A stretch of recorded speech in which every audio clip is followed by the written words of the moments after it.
వధించడానికి అవతరించిన 7వ అవతారమే శ్రీకృష్ణ అవతారం. ఎంతో మంది గోపికల మనసు దోచుకున్న యశోదమ్మ ఏమని పిలిచిందంటే,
ఒకవేళ మీకు ఈ ప్రపంచంలో ఏదైనా సమస్య ఎదురైనా, కష్టం ఎదురైనా, బాధ ఎదురైనా వాటిని చూసి మీరు భయపడకండి, వాటిని ఎదుర్కోండి.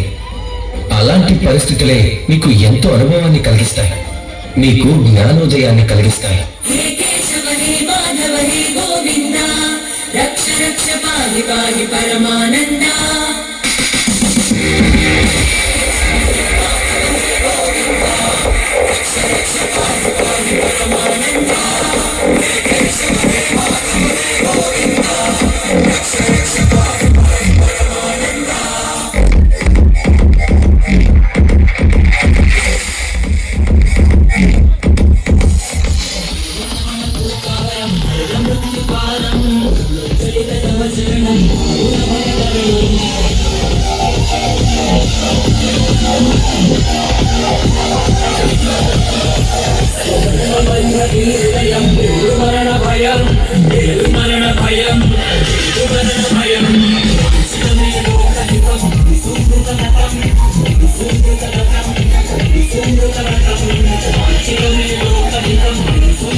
Surround the